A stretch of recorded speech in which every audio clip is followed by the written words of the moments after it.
Bonjour et bienvenue Impact Pot. Alors moi c'est TK, l'américain de ce groupe d'amis réunis par le rugby. Et oui, the pack is back. Je suis très content de retrouver mon pack à moi. Donc je suis vraiment content de être là avec Amalie Maé. Comment ça va, Amalie? Bah écoute, ça va, je suis contente de vous retrouver. Ça fait un bail que je vous ai pas vu, les garçons. Exactement. On est aussi là avec un certain deuxième ligne de 2 mètres, c'est Théodore de Saint-Rémy.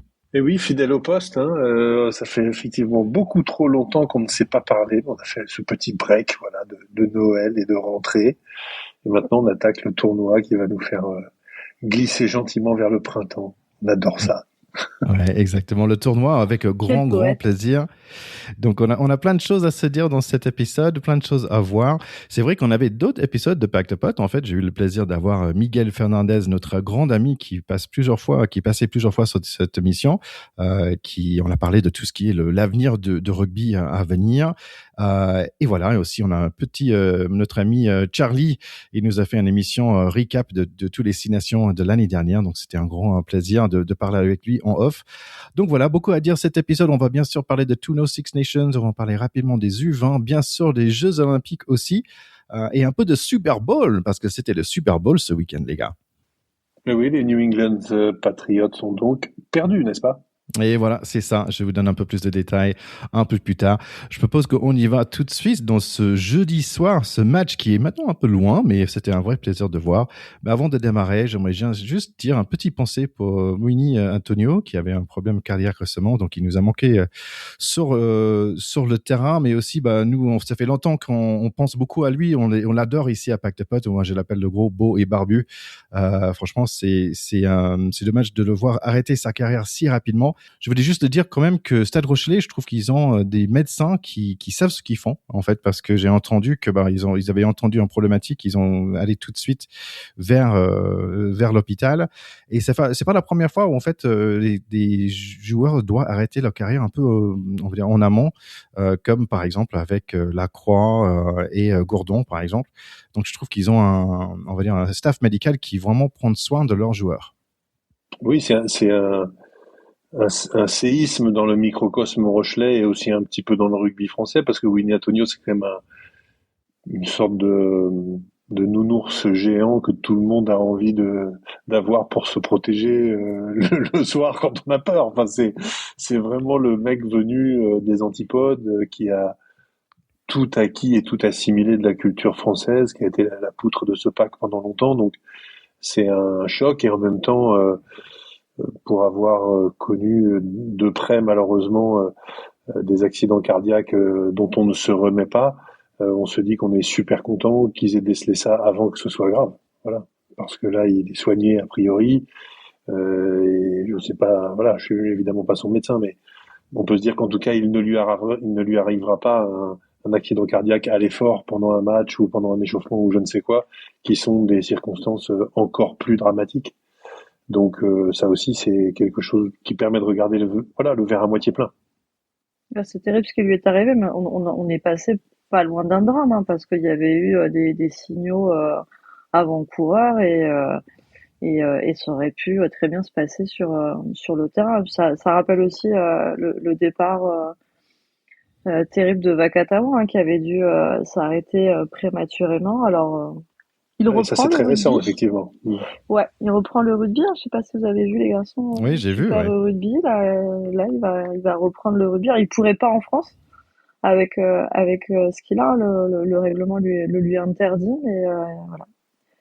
Ce serait un autre débat, hein, d'en parler, mais avec les potentiels risques, hein, qu'il a également. Mais en tout cas, il a décidé de reprendre le rugby, pas en France, mais voilà. Donc ouais, on est de tout cœur avec Antonio et c'est terrible de pas choisir, je pense, la fin de sa retraite sportive, quel que soit ton niveau. Moi, j'étais à La Rochelle pour voir La Rochelle-Lyon juste après. Donc, à la 3e minute du match, Ouais. pour son numéro 3, il y a eu un hommage à Uni Antonio dans le stade qui était vraiment très chouette. Bon, malheureusement, les Rochelais, ce jour-là, sont complètement Mm. passés au travers. Alors, je pense qu'ils étaient sans doute un peu perturbés aussi par ça, hein, à mon avis. Je pense que mentalement, ils y étaient pas.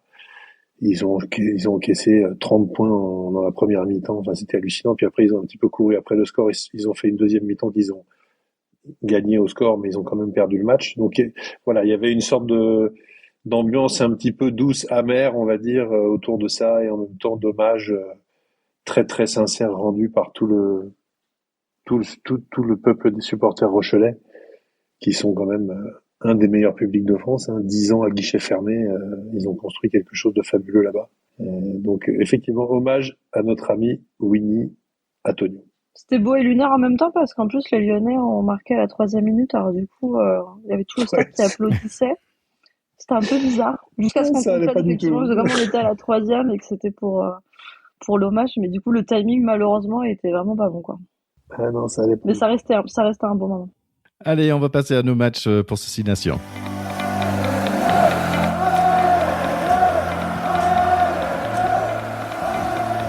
Le Six Nations démarre version 2026. La France va chercher le back-to-back. On parle beaucoup de retour de Dupont, notre héros national, mais aussi il y a François Ducrot et aussi Mo Vaquin qui sont de retour. Il y a quelques absents côté français. Bon, bien sûr Antonio qui n'est pas là, mais aussi Gaël Ficou, Greg Aldrit et Damien Penaud qui a fait pas mal des news. Chez eux, les Irlandais, ils ont un certain Jimmy Osborne en 15. Il y a des vieux noms comme Stockdale, Ringrose et Vanderflyer, mais pas de Lowe, tiens, pas de Porter ou Furlong, les piliers. Il y a des frères Prendergast, mais pas de Aki non plus, qui est suspendu. Difficile de faire un Irish call, chanson. Dur de faire ça a cappella à extérieur, mais la Marseillaise, quand même, ça marche tous les jours à la maison. C'est très, très bien. Ça sonne super beau. Voilà, Antoine Dupont, il est tout business avec le visage un peu serré. Le match démarre et deuxième charge déjà de Guyard et Louis Bébé est en feu sur le côté gauche avec Olivon, le serial marqueur qui en soutient. Moins de 3 minutes et on a déjà une belle opportunité. Ça va être un match de coup de pied, ce match. Pendergrast trouve un peu d'espace avec son 15 Ansborn. Ils ont des idées, les Verts sont actifs dans ce début de match, mais on a décidé de jouer un peu à la main et ça passe. Louis Bébé va faire un peu de magie. Il tombe, il se relève, il marque l'essai. Un essai de extraterrestre, dit mon copain Géraud. 7-0. On traîne pendant un bon moment sur leur 22, mêlé à 5 et Jalibert avec une ligne droite vers l'embut, 12-0.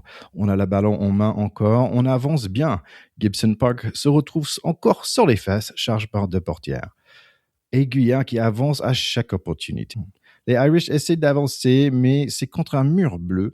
Le ballon est dans notre main et un essai derrière, mais fait par des avants. Gros qui passe à Guyard, qui pour Olivon, et je pense que Marchand était au début de cette action. Joli essai pour nous. Le mi-temps va finir encore avec un super défense des Français, 22-0 à la mi-temps. Et je me demande, mon cher Théo, est-ce que c'est de la chance ou est-ce qu'on est si bon? Ah bah non, pour moi c'est vraiment pas de la chance. C'est une équipe qui joue comme dans un rêve, voilà, qui marche complètement sur l'eau, avec effectivement des capacités à faire la différence qui sortent voilà, de nulle part, en particulier pour celle de Louis Bielbiarré. Cet essai qu'il met en se retrouvant à genoux, en arrivant à se remettre sur ses pieds et à mettre le coup de rein qu'il met pour semer la défense dans un couloir de 50 centimètres de large, c'est quelque chose qui normalement n'est pas faisable par un humain. Je rejoins tout à fait ce que disait ton copain qui dit c'est un essai d'extraterrestre. Voilà, celui-là, il est effectivement un essai d'extraterrestre. Alors, j'ai vu que les Irlandais râlent parce qu'ils prétendent qu'il y aurait un petit temps d'avant sur la passe de départ de cet essai-là. Mais honnêtement, il est tellement extraordinaire qu'on peut pas l'enlever. Donc, c'est pas de la chance. Là, c'est vraiment du talent. Ce qui est de la chance en partie là où ils nous ont aidés, on va dire, c'est en particulier l'essai de Jalibert où la défense irlandaise est quand même vraiment en mode porte de saloon parce que normalement ils sont deux ou trois. Alors même s'il arrive lancé à 10 mètres, ils sont deux ou trois, ils doivent pas se faire passer trouer comme ça. C'est pas digne de l'équipe de très très haut niveau qu'est l'Irlande. Mais non, on peut pas dire que ce soit de la chance. Tout leur a réussi. Bielbiarré, il marque ses 2 essais, mais il fait aussi 2 ou 3 récupérations sur ballon haut qu'il arrive à faire revenir dans notre camp. Donc tactiquement, c'était aussi extrêmement bien joué sur les récupérations de ballon haut et ensuite la capacité à déplacer le ballon et aller chercher les espaces, est tout simplement magnifique. Donc rien à voir avec la chance. Non, c'est pas du tout de la chance. En plus, maintenant, avec le 4e arbitre et la caméra, tu sais très bien que le moindre en avant va être sifflé. Donc voilà, c'est vraiment chercher des excuses. Ils se sont fait humilier sur l'essai de LBB, mais c'était magique à voir, hein. Si cette action, elle devient pas un mème sur les réseaux, franchement, je comprends pas. Monstrueux, monstrueux. Et moi, j'ai beaucoup aimé Jalibert. Je pense que là, ce tournoi va être sa réconciliation avec l'équipe de France et beaucoup de communication. Et on le voit, hein, sur l'essai qu'il marque. Ils sont en train de se cacher la bouche avec Dupont, en train de se raconter je sais pas quoi, mais de toute évidence, ils l'ont préparé et il arrive plein de balles. Et voilà. Là, je le trouve métamorphosé et à voir ce que ça va donner sur la durée. Mais je suis contente pour lui parce que le gars, il en prend plein la gueule depuis je sais pas combien de saisons.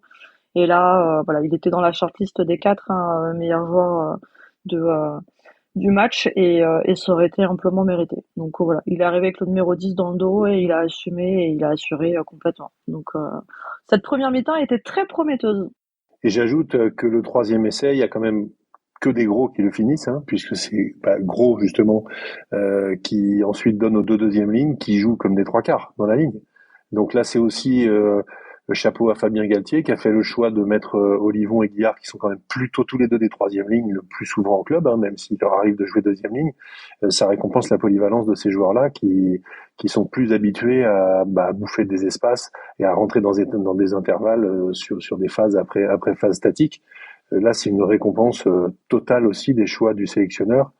Donc, chapeau à lui et chapeau aux deux joueurs. Et puis Olivon qui continue d'empiler les essais tranquille. Le mec qui joue devant, il en est à je sais pas combien, 18e essai je crois, ou je sais pas combien en équipe de France. C'est absolument monstrueux. Et là aussi, lui, c'est un cas. Il est unique en son genre et il est top. Allez, le match redémarre sur le même pied, on va dire pour les Français, mais on perd un mot et on est pénalisé en mêlée. On va pas s'inquiéter trop quand même. Antoine Dupont avec un petit coup de pied pour Ramos, avec un petit coup de pied pour Louis Bébé et personne va arrêter Louis Bébé bien lancé. 29-0. J'ai jamais vu les Irish aussi paumés. 50 minutes, grosse coaching par les deux équipes. Il y a finalement Théo Atisové qui va faire un joli interception et un joli passe, mais ça va caler. Movaca va vraiment envie de jouer en fait, mais il va faire deux erreurs assez vite. Antoine Dupont qui va braquer Gibson Park et voilà. Mais les 59 minutes, voilà, Irlande revient finalement, ils vont marquer. Antoine Dupont va offrir à des Irish une autre opportunité pour un essai avec une tentative d'interception un peu maladroite. Heureusement, il n'a pas eu un carton là-dessus. Vite fait, c'est 29-14. Tiens. Petite perte de confiance et de lucidité pour nos bleus. Dupont avec quelques petites erreurs, gros chandelle et heureusement, Ramos a du sang-froid pour choper le ballon juste avant notre but. J'ose dire que j'aimerais bien avoir Baptiste Serin pour calmer le jeu un peu. On est encore 10 minutes à jouer, mais les Irish sont toujours chez nous. Mais on avance pour eux, et voilà, serein. Naughty qui avance, et De Porter il a failli mettre son essai, là. On retrouve notre énergie, on se montre dangereux encore dans ce fin de match. Jalibert va se faire exploser par James Ryan en toute gentillesse. Ce match va finir avec un petit cerise sur le gâteau. Jalibert qui a fait un super match, il passe pour Théo Etisobé, qui était très patient dans ce match pour avoir finalement son essai à 80 minutes. C'est 36-14, une belle victoire des Bleus. Amalie? Ouais, c'est une belle victoire, hein. Le score, il y a un gros écart entre les deux équipes. On s'est quand même fait très très peur en ce début de deuxième mi-temps là, quand on a vu les deux essais transformés et puis ça continue à pilonner côté irlandais. Voilà, on a vu ce qui aurait pu arriver, hein, une remontada. Voilà, je sais pas, une espèce de trou noir, un vide du côté de l'équipe de France. Et puis finalement, on finit par les achever avec un dernier essai, avec un enchaînement de passes. Je parlais d'humiliation tout à l'heure, alors là, les gars, jusqu'au bout, incroyable. Vraiment, ça a été cette dextérité dans les mains. Je me suis régalée. Heureusement qu'on a eu cette dernière action pour rêver un dernier coup. Mais voilà, on pensait certainement pas gagner avec autant d'écart contre l'Irlande pour démarrer ce tournoi de 6 nations. C'est fait. Il y a un bonus déjà. Et puis voilà, on a déjà une petite finale en tête certainement dans quelques semaines. Ouais, je suis tout à fait d'accord avec toi, Amélie, que le petit essai final est venu sauver le match et redonner la très bonne saveur qu'il fallait. Sinon, on aurait sans doute fini avec un petit pincement. Je pense qu'effectivement, le coaching a été assez radical. Je pense que Meafou fait pas une très bonne rentrée. Pour moi, il fait quand même une erreur défensive sur l'essai qu'on prend qui les relance. Euh, je, d'une certaine manière, le score étant quasi acquis, je pense que Galtier a pris le risque de donner 30 ou 35 minutes à des joueurs pour aussi les piquer s'ils sont pas à la hauteur, en leur disant, les gars, quand on se met à ce niveau-là, les finisseurs, ça doit être au même niveau, quoi. Si vous rentrez et que vous êtes un cran en dessous, ça se voit tout de suite. Et je pense que la séquence vidéo de ces 20 minutes, juste après le temps où rentrent les finisseurs, va être quand même assez cruelle pour eux. Et je sais qu'il sera pas tendre avec eux. Ça, c'est une certitude. Après, on a encore vu des trucs quand même complètement géniaux. Le Marc de Ramos, t'as l'impression qu'il est à l'entraînement dans son jardin avec ses enfants, quoi. C'est-à-dire une tranquillité. T'as 80 000 personnes qui le regardent. Il a un autobus et un train de marchandises qui lui arrive plein fer sur les rails, lancé à pleine vitesse, et lui, pouf, il s'arrête, hop, un petit jongle de la main, puis il fait son petit marque après, comme s'il était, mais tranquillou à l'entraînement ou au stade des Sept-Denis avec deux copains, quoi. Donc ça, je trouve que c'est la marque des très très grands, cette maîtrise, et je trouve d'ailleurs que Ramos a fait un match extraordinaire, il n'a rien raté, il a fait des relances, il a eu un jeu au pied exceptionnel, il a montré la voie. Enfin, ce joueur est complètement dingue. Je finirai avec deux choses. J'ai adoré la rentrée de Lenny Nouchi, qui à mon avis va être un grand bonhomme du 15 de France. Il n'a que 22 ans. Il est rentré, mais comme un déménageur dans le truc. Il a fait plusieurs fois la différence. En plus, il chialait en chantant la Marseillaise parce qu'il avait promis à son père quand il était petit qu'il chanterait la Marseillaise. Bon, il y avait tout pour nous faire chialer nous aussi. Donc c'était dément. Et puis un peu moins marrant et un peu moins romantique, mais totalement incroyable. Nombre de pénalités des Français sur le match, vous savez ou pas? Ah oui, je pense que c'est genre 4 ou 5, non? 4. Mais pardon. 4 pénalités dans un match comme ça. C'est incroyable. Le standard du haut niveau, c'est au-delà de 10. En général, tu te mets en difficulté. Et les bons matchs, tu fais 7, 8. Les mecs sont à 4. Donc tout est là aussi. C'est-à-dire que ils ont fait preuve d'une discipline de fer face à une équipe qui les a pas mis en difficulté. Et quand tu fais pas de pénalité et qu'en plus, tu as un temps de jeu effectif immense, et je disais qu'il y a eu 879 mètres parcourus, 96 passes de la charnière, là où l'année dernière, le même match, il y en avait eu 56. Bah, tout est dit, quoi. Tu fais pas de faute, tu fais circuler le ballon, tu vas chercher les espaces, bah, tu mets 30 grains à l'adversaire. Voilà. Et puis là, c'était pour les Irlandais. Ouais, et ce qui était marrant aussi, bah, en fait, on allait un peu dans la presse anglaise, hein, que j'écoute et que je lis. Ils disent, en fait, est-ce que c'est pas Ramos le meilleur joueur de rugby en ce moment? C'est assez drôle ce côté-là. Mais aussi, bon, comme tu avais dit, un Mali de Cambi, Antoine Dupont, et Jalibert, parce qu'en fait, j'avais lu que quand Antoine Dupont joue avec Ntamak, ben, c'est plutôt Antoine Dupont qui a l'avant, en fait. Et chez Jalibert et là, c'est Jalibert qui est plutôt dans l'autre sens. Donc, il cède un peu cette première part plutôt à Jalibert et ça fonctionne très bien. En fait, je trouve, au niveau de défense, c'est toujours défense qui nous gênait un peu avec Jalibert où Ntamak était très fort. Et là, il a vraiment mis la tête, en fait. Pas plusieurs fois, littéralement, il mit la tête pour faire des jolis plaquages, pour vraiment se sacrifier son corps. Et 2 secondes plus tard, il est encore sur la ligne. Donc, bravo à lui pour tout ce qu'il a fait, Jalibert, hein. Bon, surtout après le coup qui s'est pris dans les côtes, là, après son coup de Ah oui. pied, là, on a cru qu'il a jamais se relever, le pauvre. Et non, écoute, il a eu le mental, il s'est relevé, mais au ralenti quand même, chaud. Ouais, c'est vilain. Et Je me demandais s'il ouais, serait pas cité quand même pour ce geste-là, Tagburn. ben j'ai pas, Ah, c'était Ryan, mais il était dans Ryan, peut-être, ouais. ouais, mais il était dans l'action, je trouve. Mais en fait, il prend une petite ouais, blessure quand franchement, même à ça la se fin de joue à tchatcher pas avec ses grand-chose, mais potes. c'est toujours impressionnant quand tu les vois au ralenti. Alors déjà, à vitesse réelle, t'as vu quand même la tête partir. Là, au ralenti, c'est là où tu vois quand même toute la violence de notre sport. Ça peut faire très mal. Et tu vois aussi toute la préparation physique des mecs qu'on arrive à encaisser. Et ouais, et Ramos, c'est incroyable. Ouais, 500 points, hein. On a passé la barre des 500 points. Enfin, on est Ouais, à pile 500 c'est points. complètement fou. Complètement fou. James Ryan qui est effectivement ulcéré en fin de match, hein, parce que juste avant, il se prend avec Jelonge qui met un stop de malade. On n'a pas parlé de Jelonge, mais qui te fait un match encore. Il est pas très flamboyant, Jelonge, hein, mais quand tu vois le nombre de plaquages qu'il met, où les mecs font 0 millimètre, tellement ils se font stopper par Jelonge, sur souvent des moments où les gars, ils vont vraiment pour gagner du terrain. Il a une capacité à arrêter les attaquants sur des plaquages tranchants qui est extrêmement précieuse parce qu'en fait, au-delà d'arrêter les mecs, ça fait un bien fou à ses partenaires et ça met la tête au fond du seau à ses adversaires. Et c'est d'ailleurs pour ça que Ryan a un peu pété les plombs après, où il y a eu une espèce de mini échauffourée qui ressemblait plus ou moins à rien. Et juste après, il était encore tellement énervé qu'il fait cette espèce de plaquage à retardement. Donc, ils ont eu aussi une telle emprise sur le match qu'ils ont fait dégoupiller même des mecs qui sont très très expérimentés en face. Parce que comme tu l'as dit très justement, Amélie, ils étaient humiliés en fait. Humiliés. Ouais, vraiment. Il y avait pas de solution. Et là, la dimension Zéro physique, solution. elle a été terrible. Et comme tu dis, en fait, à partir du moment où toi, tu vois un mec de ton équipe, une meuf, hein, je pense à mes copines, mettre un tube ou quoi que ce soit, toi, ça te met vraiment dans l'avancée. Et inversement, quand tu vois toute ton équipe qui prend cher et qui a pas de solution, bah en fait, voilà, tu as ton cerveau qui vrille et qui commence à faire n'importe quoi. Et ouais, là, les Irlandais sont passés à côté. Et écoute, tant mieux pour moi. Beaucoup de lucidité, beaucoup de droiture sur le terrain. Et il va falloir tenir comme ça jusqu'au bout, ouais.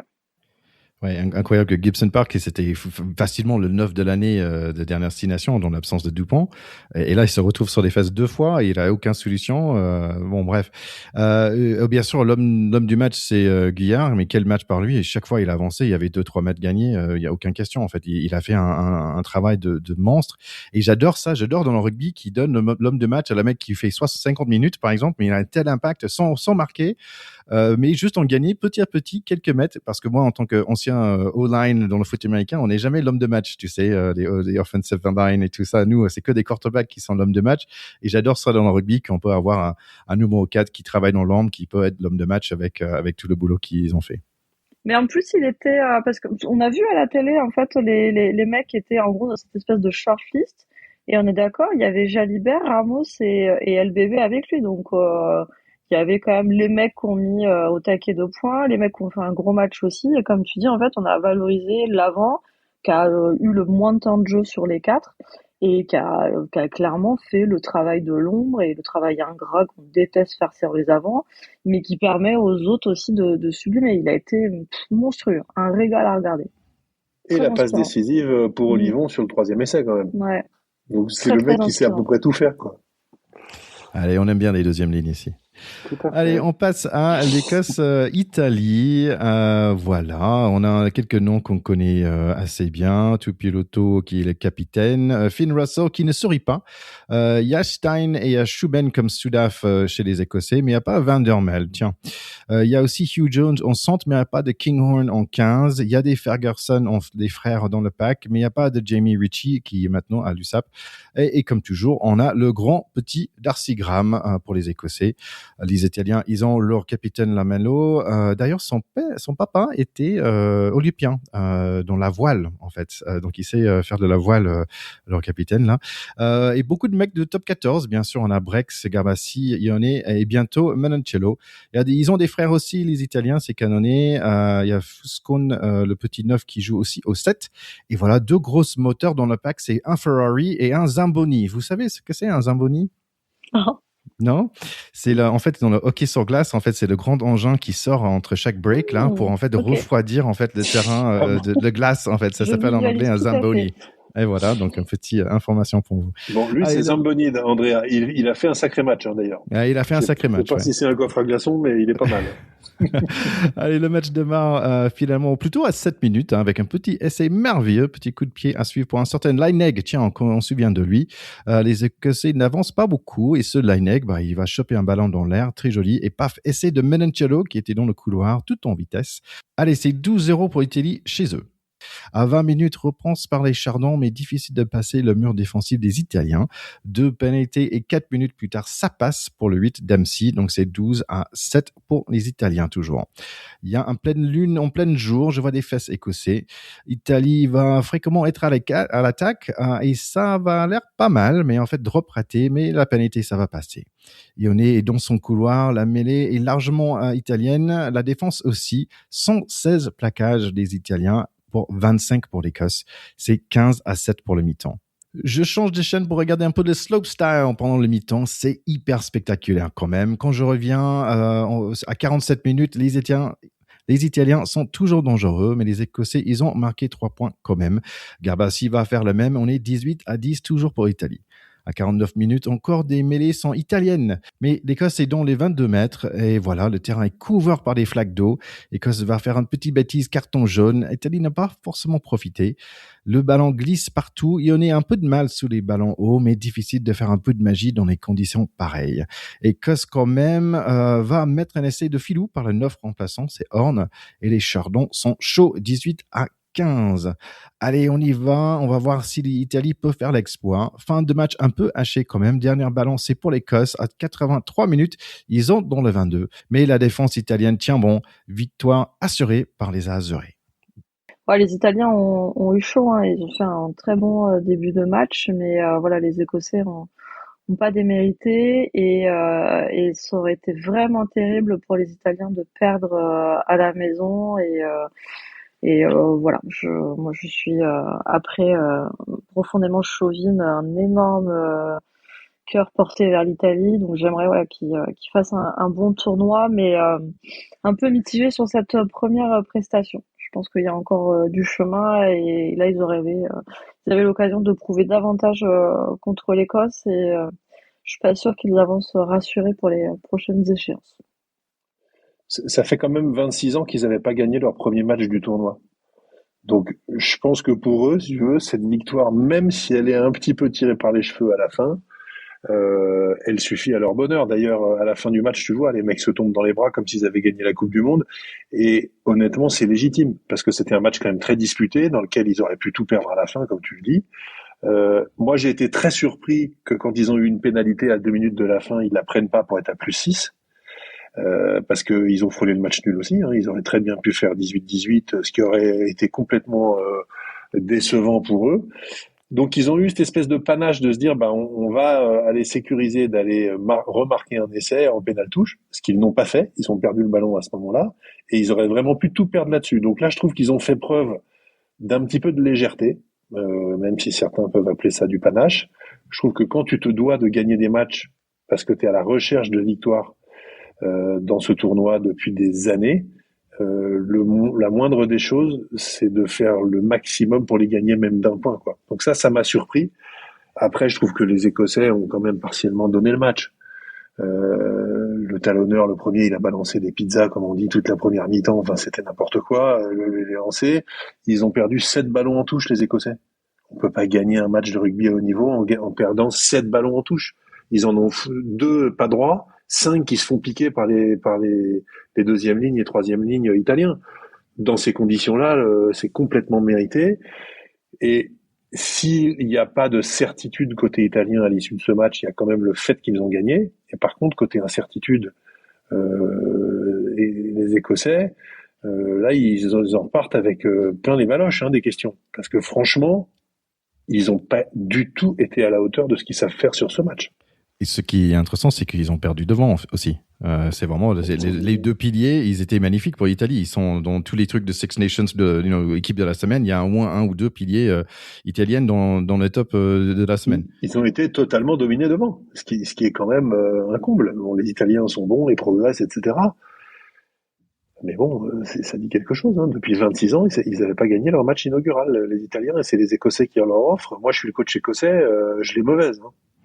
Parce qu'ils leur ont quand même un peu donné le match par certains aspects. Et je pense que Townsend, on peut dire peut-être le temps est compté maintenant parce que il est en difficulté, ouais. Ouais, ça sent pas bon pour lui et on peut dire en plus comme il y a Glasgow qui cartonne en ce moment dans le PCR, ils ont gagné leurs 3 matchs, etc. ou 4, je pense. Donc voilà, on dit mais pourquoi ça s'est pas traduit dans l'équipe nationale parce que il y a pas mal de joueurs de Glasgow qui sont dans l'équipe nationale. Donc je pense que Townsend, ça serait pas trop étonné si est-ce que ça se fait en fait? Ça se fait aux États-Unis où on vire le coach en mi-saison. Est-ce que on imagine qu'ils vont virer mi-Six Nations?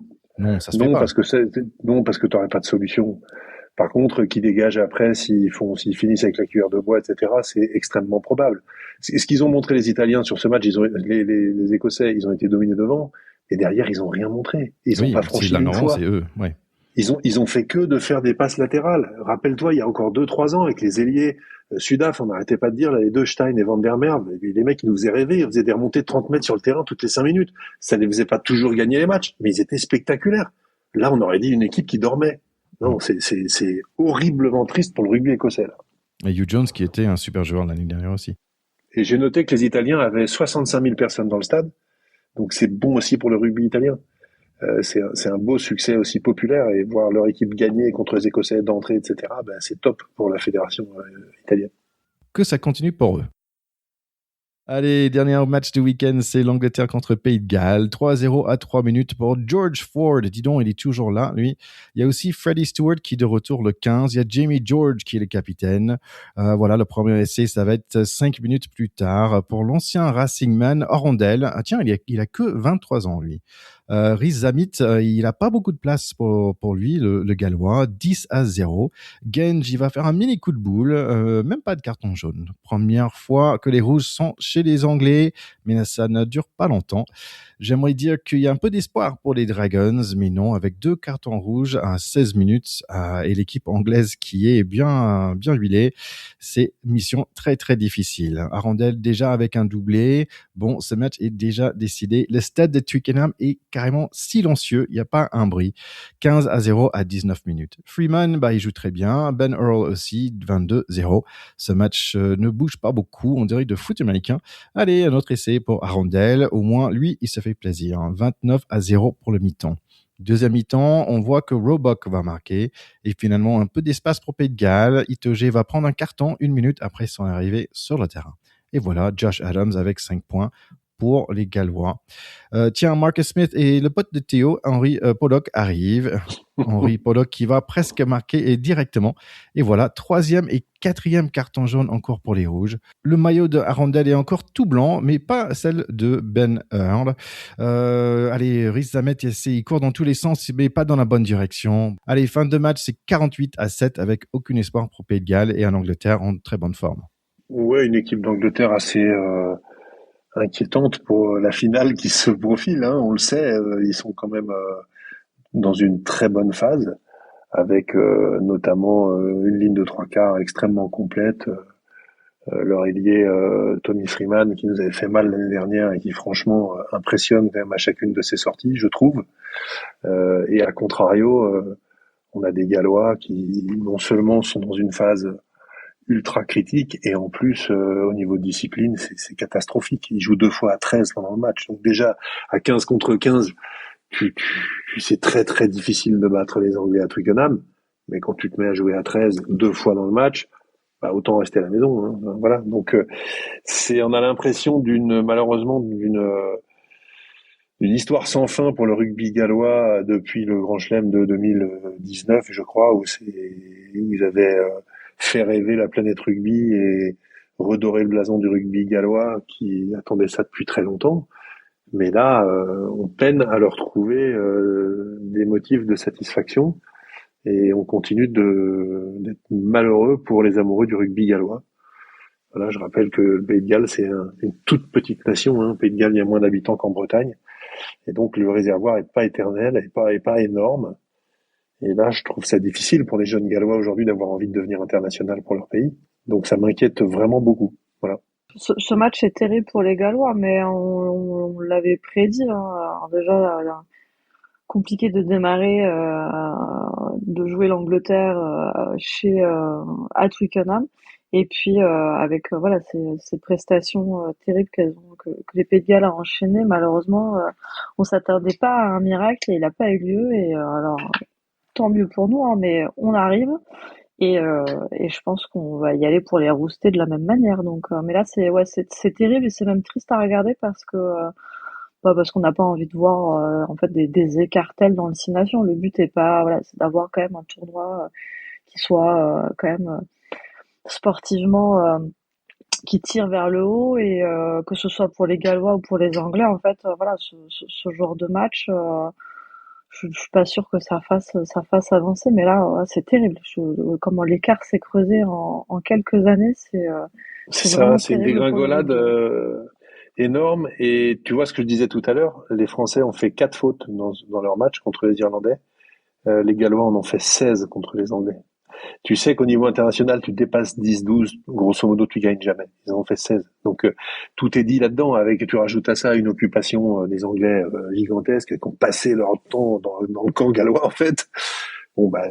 tout est dit, hein, et ça devient une équation quasiment insoluble pour ce pays-là, pour cette nation, face aux grosses écuries. Donc, beaucoup de soucis pour eux. Ce qui est un peu là où on peut faire des soucis aussi, c'est que il y a du temps de jeu pour Coles, Chessum, Pepper. En fait, c'est des jeunes chez eux. Il y a quelques vieux qu'on connaît comme George et on va dire Ford, mais Freeman aussi, comme tu as dit, qui a vachement impressionné. Donc voilà, oui, c'est un type d'Angleterre. On va pas dire, il n'y a pas de star en fait, comme leur Marcus Smith, etc. Il était sur le banc, comme leur Pollock, il était sur le banc, et donc c'est pas leur star qui a joué, mais on voit très très solide une équipe, quoi, un vrai équipe. Petit commentaire par rapport au public, j'étais scotché. Il n'y avait pas un bruit. C'était comme on regardait du curling, en fait. Il n'y avait rien. Et même si on regarde du curling, ça va être plus d'ambiance dans le stade que ça. Et je me disais, mais un samedi soir à 18h, et c'est comme ils buvaient leur thé, quoi. Et c'est tout. Et donc, assez impressionné par ça. En parlant de ça, il y a un podcast de BBC. En fait, c'est des gars qui parlaient de tous les différents stades. Donc, ils n'ont pas parlé des stades de France. Ils n'ont parlé que de leur stade, on va dire, de région britannique. Mais si vous voulez savoir où il faut sortir pour boire un pint, à Dublin ou au Pays de Galles, à Cardiff, il faut vraiment écouter ces podcasts de BBC. C'était bien sympa.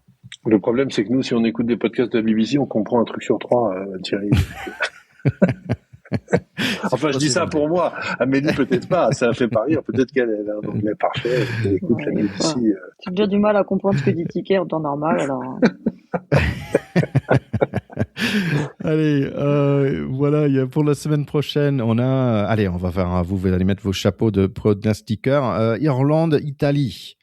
Qui va gagner? Oh, moi j'aime bien les petits challengers, les Italiens. Là, s'ils gagnent là-bas, ils font un sacré coup et peut-être avoir le meilleur classement qu'ils aient jamais eu aux 6 nations, mais allez, faut y aller ça maintenant. Ce serait génial et c'est pas impossible parce qu'ils ont pas grand-chose à perdre alors que les Irlandais doivent se faire pardonner. Ils ont beaucoup à perdre, donc ils vont avoir vraiment la pression devant leur public. Donc allez, sur un malentendu, un coup fumant des Italiens qui vont gagner 14-13 en Irlande à la 84e minute sous la pluie avec un essai de pénalité. Tous Italiens ce week-end. Écosse-Angleterre. Là, on part sur 3 victoires à l'extérieur, hein, tant qu'à faire.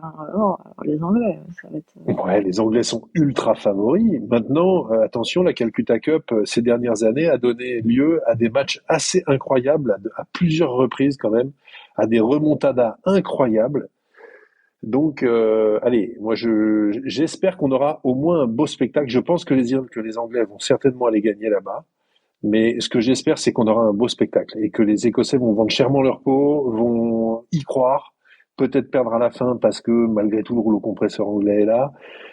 Mais j'espère en tout cas que ce sera pas un cavalier seul parce que si c'est un cavalier seul, ça va commencer à devenir inquiétant pour la compétition.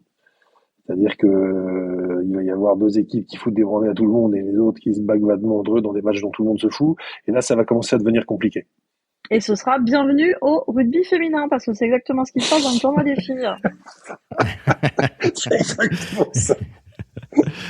Et voilà, un autre match à nous, Pays de Galles, France. Bon, je pense est-ce qu'on peut faire le même score là que Angleterre, en petit 45-7 ou un truc comme ça? LBB en pleine forme, mais je nous le souhaite. Je nous le souhaite de vibrer tout l'après-midi. Alors en plus, moi, je serai sur le terrain, donc je verrai même pas la première mi-temps.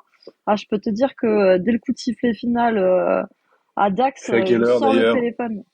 C'est à 16h10. Et les matchs du rugby amateur, c'est 15h le dimanche. Donc, je vais peut-être me faire une petite simulation à la mi-temps, puis je vais retourner dans le vestiaire, récupérer et regarder le début du match.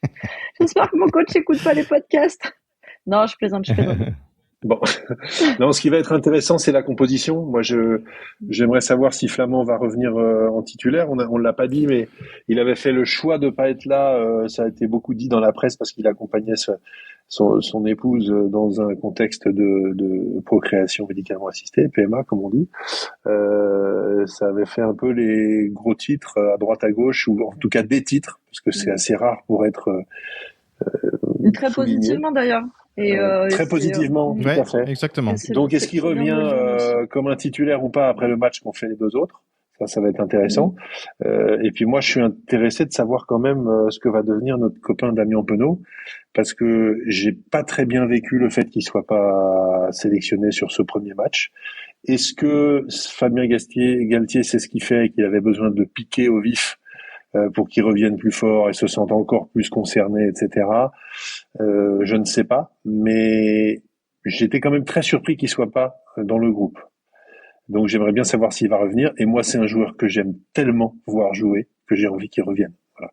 Perso, c'est vrai qu'on n'a pas parlé de tout ça, et moi perso, j'aimerais bien que Gaël Fickou, il a ses 3 matchs de plus en fait pour devenir centenaire quand même, parce que tout ce qu'il a donné. Mais finalement, dans la presse aussi, il disait, il était appelé par Fabien Galtier pour dire, en fait, c'est plutôt que tu tiens le bouclier pour les autres, repose-toi. Je trouvais ça plutôt pas mal aussi. Donc, en espérant qu'on les revoit, et on n'a pas parlé de Greg Rodick, qu'on a revu le match de l'Irlande l'année dernière, c'est lui qui il était tellement puissant et tellement présent. En fait, on a l'embarras de choix. Et finalement, il a fait des bons choix, finalement, Galtier, là-dessus, je trouve. Ah bah le match lui a il a super bien joué. Oui, le match lui a totalement exactement. donné raison. Mais en même temps, c'est cruel. Celui pour qui je m'inquiète le plus là-dedans, c'est Fickou, parce qu'effectivement au centre aujourd'hui, on a une relève qui est quand même incroyable. Deporter, il est hallucinant. Il a fait un match de malade, et quand tu vois les performances qu'il fait avec l'UBB et ce qu'il fait en équipe de France, pour moi, Deporter, ça va devenir le cadre du poste au centre de l'équipe de France, de manière à peu près certaine. Ouais. Donc Fickou pour prendre la place de Gourgue. Moefana, ça commence à devenir un petit peu compliqué, mais peut-être qu'à la faveur de certaines bases de régime, on le reverra pour qu'il devienne centenaire. Ce serait un bel hommage rendu à son immense carrière et à son état d'esprit tellement exemplaire en bleu. Ça, c'est vrai que ce serait top. Je pense que le centenaire, on l'aura, mais ça va être compliqué sur ce tournoi où Galtier devrait lui rendre hommage avec les tournées d'été. Mais là, le message aussi qu'il envoie, c'est qu'on va falloir dire au revoir à certains cadors qui sont poussés gentiment vers la sortie par des jeunes très très prometteurs. Et l'annonce des 42 a dû être terrible à découvrir, mais donne aussi un message: attention, la Coupe du Monde est dans 18 mois et certains n'y seront pas. C'est ça.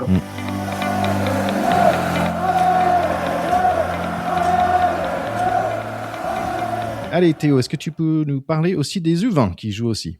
Oui, les U20, les Français ont roulé sur les Irlandais puisqu'ils ont gagné 50-21, donc un peu comme les grands.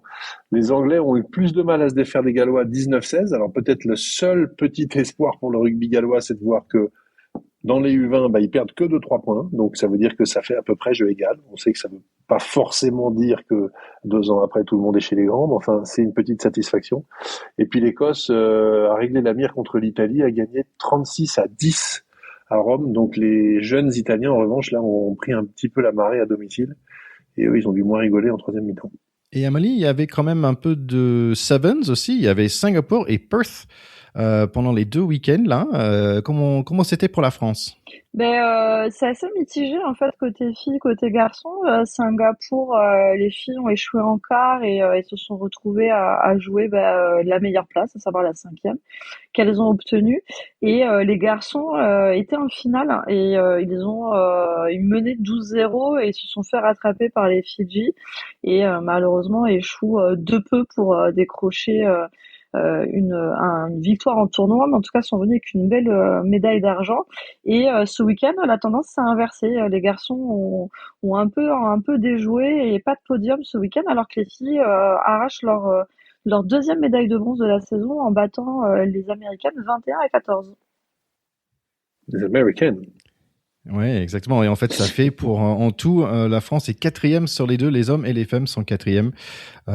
Donc voilà, juste en dessous pour la médaille, pour la fin.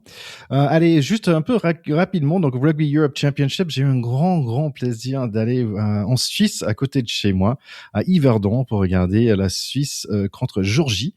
C'était un grand plaisir avec des copains et avec mon fiston. Et en fait, c'est assez marrant parce que lors de l'hymne national, j'ai noté, ils chantent pas trop en fait l'hymne national en Suisse. J'étais un peu étonné. retourner. Rapidement, en fait, c'était un super match au début. 7-3 pour le premier mi-temps pour les Géorgiens. C'était pas quand même le grande équipe de Géorgie, mais il y avait quand même des joueurs de top 14 qui étaient là. La Suisse avec beaucoup de joueurs on va dire, de plus petites équipes, on va dire gentiment comme ça, hein, de Zurich ou de Genève ou quelques équipes en France. Mais il y avait quelques joueurs qui ont vachement bien joué. Il y a un Ahmed Kane qui joue à Annemasse, il me semble.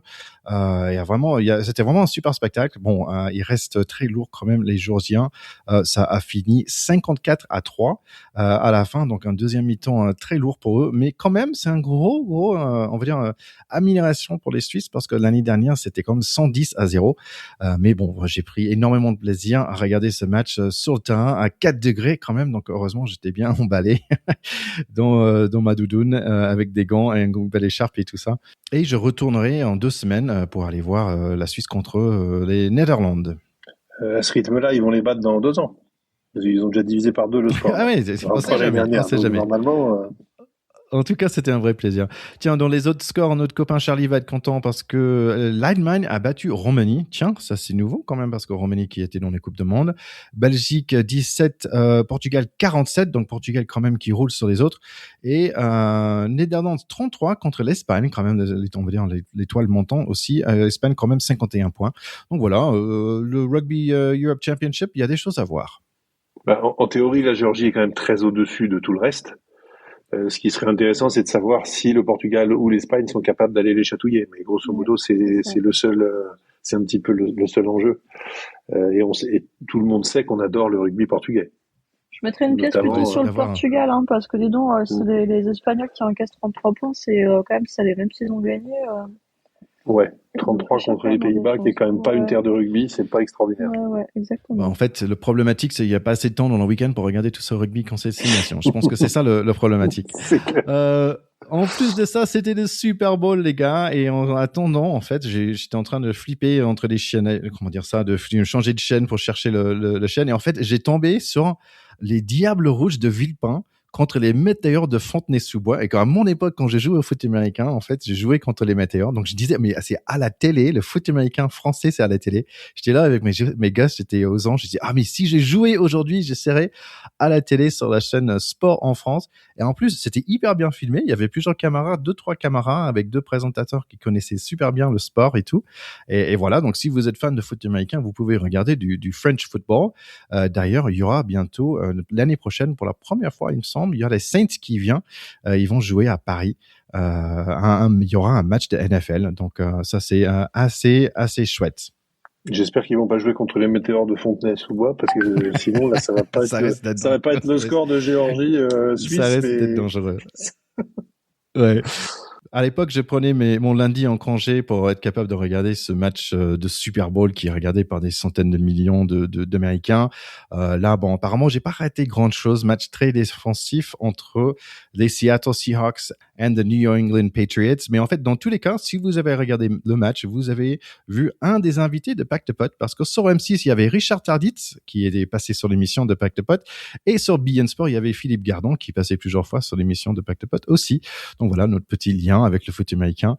Allez écouter ces épisodes-là si vous voulez. Et si vous voulez regarder un peu de ce Super Bowl, peut-être juste les derniers cartons parce que c'était que là où il y avait un peu d'action. Je rappelle quand même que notre interview de Richard Tarditz, c'est tout à fait iconique puisqu'elle date de nos débuts. Amélie, tu étais à la limite encore au lycée comme étudiante, non pas et pas comme prof, voilà, à l'époque. Tellement c'est il y a longtemps. Et c'est une interview dont je fais très souvent vraiment la promotion parce que c'est une histoire tellement incroyable et inspirante et injustement méconnue en France dans le sport français, celle de Richard Tarditz. Épisode 19, 20 ou 21 dans nos longs épisodes, quelque chose comme ça. Et vraiment, allez écouter ça parce que c'est une histoire dingue. Et d'ailleurs, Richard Tarditz, il me semble, il a fait du bobsled. Il avait dit, il était joueur de foot américain. Et après, il a fait du bobsled. Donc, le petit lien avec... Et Philippe Gardon aussi, il a fait un peu. Donc, voilà, comme c'était des sprinters avec un certain masse de 100 kilos qui poussaient bien. Voilà, on va parler rapidement de Jeux Olympiques aussi. Je suis pas sûr si vous avez regardé en famille vendredi soir l'ouverture. J'ai adoré ça. Mon fiston était aux anges aussi de regarder toutes ces nations défiler. Le sport en général, c'est trop top. Est-ce que vous avez pu regarder un petit peu? Parce qu'il y a une histoire dans la qui vous a j'ai vu ces entrées d'équipe qui avaient absolument rien à voir avec la incroyable mise en scène à Paris. Ils sont arrivés comme s'ils arrivaient en boîte de nuit avec leurs potes. On a eu le Français qui est tombé. Alors là, la grosse info du week-end, c'est est-ce qu'il a fait exprès ou pas. Alors, finalement, je pense qu'on saura jamais vraiment. Mais j'ai trouvé ces entrées absolument incroyables dans la détente et dans le côté bon enfant. Et je Ça m'attendais fait pas à du ça. bien. Ouais, Ça fait du bien. C'est pas les non mecs plus la sont peine de se la arrivés péter. exactement, ouais. Moi, Mais j'ai du coup, j'étais surtout très vu surprise. ce qui m'a totalement désolé, la gamelle de Lindsey Vonn, Ouais. qui pose beaucoup de questions en fait, parce que est-ce qu'elle était prête avec un ligament du genou pété à 41 ans à faire cette descente-là? Je trouve que c'est quand même assez douteux du coup sur la manière dont elle a été accompagnée et quelquefois les limites du sport business pour créer absolument le storytelling de l'histoire miracle avec Lindsey Vonn qui revient à 41 ans. Si c'est pour faire 12 secondes et se foutre la santé en l'air, ça m'a laissé un goût un petit peu amer. Mais En après, elle a revanche, skié samedi sans problème, donc ça aurait pu ouais, mais tenir. Enfin, bon, ils le disent. Enfin, je sais pas. là, il y a C'est plein de compliqué. mecs qui Je trouve ça analysent, mais compliqué. pose-toi la question. On est de la même année, hein. On a 3 semaines d'écart. Alors, on n'est pas du tout le même sport et pas le même niveau. Elle se pète le genou une semaine avant. Elle tient sur ses deux jambes. Elle y va pas. Est-ce qu'elle serait revenue à 45 ans? Non. Franchement, foutu pour foutu, Ça se j'y tente. serais allée aussi. Ok. Mais bien sûr. Bon, un point pour toi. Mais la descente à ski, c'est quand même une discipline Ah qui ouais. exige d'être en pleine possession de ses moyens, Mm. quoi. C'est pas non plus un match Ils de le rugby, disent, ouais. même voilà. Ils le Bon. disent que quand tu fais cette descente-là, j'ai écouté pas mal d'interviews, que ce soit des femmes ou des mecs, de te dire que quand tu le fais le jour des Jeux Olympiques, tu mets une adrénaline qui est pas la même que quand tu t'entraînes et que tu forces un peu et que ta descente est un peu plus. Enfin voilà. Et effectivement, elle Hmm. chute très très vite, alors que 24 heures avant, elle s'entraînait sans aucun problème et qu'elle te l'a fait cette descente. Donc l'histoire aurait été incroyable. Elle ne l'est pas, malheureusement. Elle ne Et l'est pas. alors, elle s'est fait opérer. On Bon parle de rétablissement à elle. fracture, Hmm.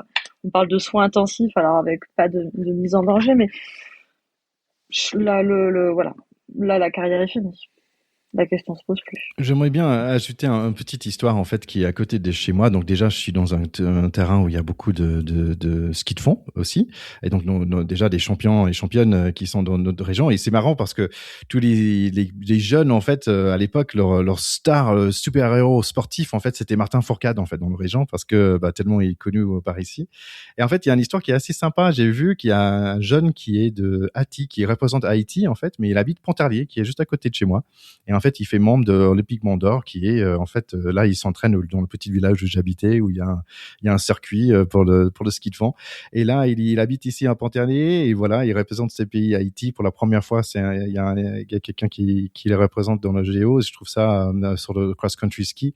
Je trouve ça vraiment magnifique ces genres d'histoires. Apparemment, il a bien couru aujourd'hui, donc chapeau à lui et son entraîneur. Et voilà, je trouve ça, ce type d'histoire vraiment vraiment très chouette.